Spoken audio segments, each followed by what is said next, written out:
There is a lot to talk about St. Francis of Assisi. But as I said to you, what he did was the kenosis of Jesus, the self-emptying of Jesus. He became so humble that he became a slave of all of us, and he is still the slave of all of us. If it is only in faith that you open your eyes, you will begin to realize this more and more as we deepen ourselves in him. There are so many things that we are inspired by besides that. One thing is, he was attuned to nature. And one incident I would like to mention to you, that there was a very fierce wolf, and they were all afraid of that wolf. And if you went that side, he would tear you to pieces. So he went there, and he talked to Brother Wolf. And the wolf came to him, and he even shook his hands, like how we ask a dog to shake hands. He did that. So what was it?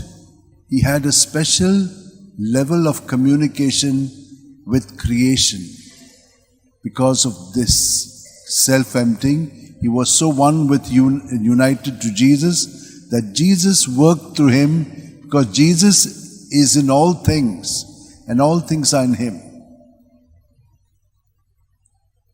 There is something else. He used to be an emissary of peace, and that prayer of St. Francis of Assisi, I've been saying it for years. And I'd like to say it to you because these attitudes are very important. Lord, make me a channel of your peace. Where there is hatred, let me sow your love. Where there is injury, pardon. Where there's doubt, faith. Where there's despair, hope. Where there's darkness, light. Where there is sadness, your joy.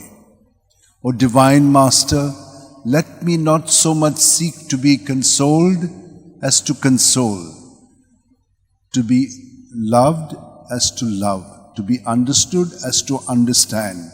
For it is in giving that we receive, it is in pardoning that we are pardoned, and it is in dying that we are born to eternal life. These attitudes are most wonderful attitudes of this great saint. He died 800 years back, but he is still very powerful even today. St. Ignatius imbibed this attitude of total self-emptying from Francis of Assisi. And he wanted us Jesuits always to keep poverty as the topmost, attitude and way of life.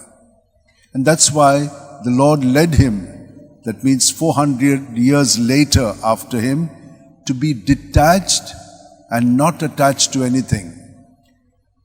So to be attachedly detached and detachedly attached, so that internally you're free. You have to make use of the things insofar as they help you to praise, reverence, and serve God. That is how he came up with his understanding of poverty. And the Jesuits should always be free to move out any time. The things that we have are not for us.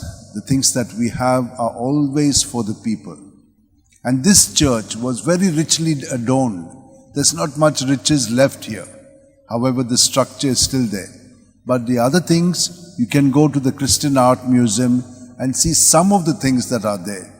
Like the statue which you see of the born Jesus, the little Jesus, it had 3 other types. One was made in gold, silver, and ivory. So there were 3 others. They are gone somewhere. They are somewhere in the world. So this is how this church was very richly adorned. It is still richly adorned because in this church we experience Jesus in the Eucharist. And that's what St. Francis of Assisi did. He was never a priest. He was always a brother. And he lived that way. Very simple and poor. Let's all hold our hands, close our eyes. And at every breath, we have the possibility of emptying ourselves completely. For Jesus has said, "Blessed are the poor in spirit, for theirs is the kingdom of heaven." And every time we breathe in, we have Jesus with us. And when we have Him, we have everything, because everything subsists in Him. Lord, may our attitudes become more and more your attitude, because you dwell in our hearts. And so we make ourselves an offering to you with this bread and wine, so that each one of us may become that unique person that we are meant to be in you. Amen.